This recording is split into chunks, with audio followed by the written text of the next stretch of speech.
Hi everyone, my name is Elizabeth Ireland, and this is my partner Edgar and I's LGBTQ plus advertising discussion presentation. The first article that we analyzed is called, the first article that we analyzed is called Targeting a Minority Without Alienating the Majority. This was a longer article reviewing a study that was completed by the University of Miami on LGBTQ plus advertising and how it affects consumers and viewers of the homosexual and heterosexual communities. The results of the study nearly perfectly matched the hypotheses made, and the study also touched on gender and how gender identity of LGBTQ plus individuals affects the way advertisements are viewed and understood.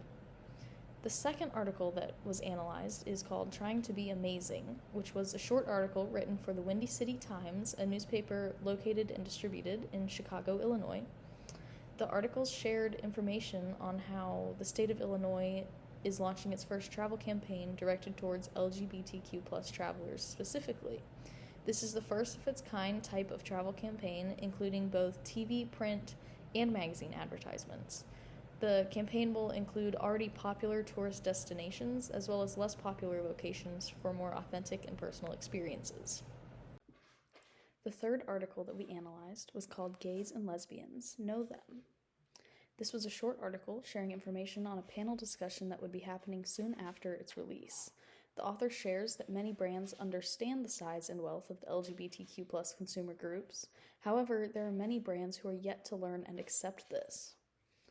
The article also touches on how important it is to continue including minorities into advertising and advertisements to help end the stigmas surrounding them. The fourth article that we analyzed was titled LGBTQ Inclusive Advertising. This was a brief article sharing statistics that an Ogilvy survey found on consumer demand and expectations of LGBTQ plus advertising.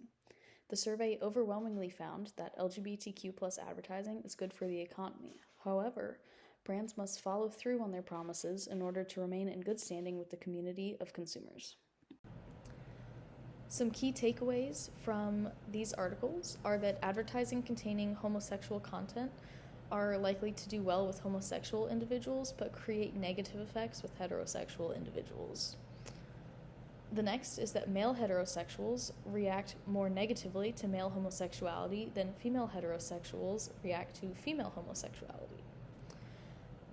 The third key takeaway is that the best way to keep homosexuals and heterosexual consumers happy with the largest target audience reached is to leverage homosexual symbolism in mainstream media. The next key takeaway is that in order for brands to keep loyalty in their consumers, they must follow through with the information they display, especially surrounding LGBTQ plus and minority consumers. Some important statistics to note from Article 4 are that 65% of Americans believe LGBTQ plus inclusive brands are good for the economy. 46% of Americans surveyed believe they are more likely to purchase from brands that are LGBTQ plus allies. And 68% of Americans believe that brands must walk the talk if they are going to say they are inclusive to LGBTQ plus groups. About 13.9 million American adults identify as LGBTQ members, meaning this market is about 7.6% of all U.S. adult consumers. This is incredibly important to think about when considering how large of a market that is and how many consumers a brand has that are most likely LGBTQ+. The first example advertisement, including LGBTQ plus points and subpoints, is the Colgate Smile with Pride campaign. This campaign included advertisements of gay men moving into a new apartment, as well as other heterosexual couples. The advertisement with the gay men was simple and not forceful in its inclusion of LGBTQ individuals. Moving is something that all people do. However, the ad included an old man and a young child who helped the gay couple move a couch up a set of stairs, showing them to be allies and proving that anyone from all walks of life can be allies. The next example is The Proud Whopper by Burger King. This was more than just an advertisement. This was a product. So during the 2014 Pride Parade in San Francisco, The Burger King put out the Pride Whopper, which was unsurprisingly highly controversial. When consumers opened the Whopper, they were met with the saying, "We are all the same inside," just as seen on the picture above.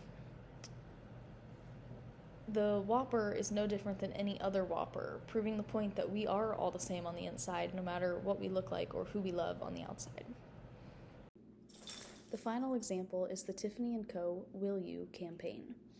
This brand campaign used real couples from across the US to share its latest engagement and wedding rings. The authenticity of real couples of all types, both heterosexual and homosexual, was greatly welcomed by many consumers as it seemed more authentic.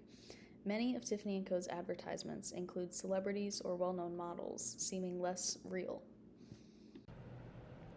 Some discussion questions could be, what can brands do to ensure their LGBTQ+ marketing efforts continue year-round and not just during Pride Month?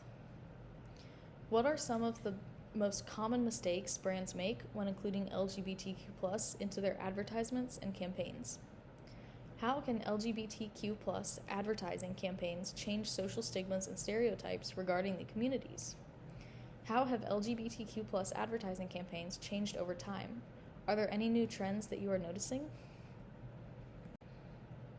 Thank you guys so much for listening to the presentation, and here's our references slide.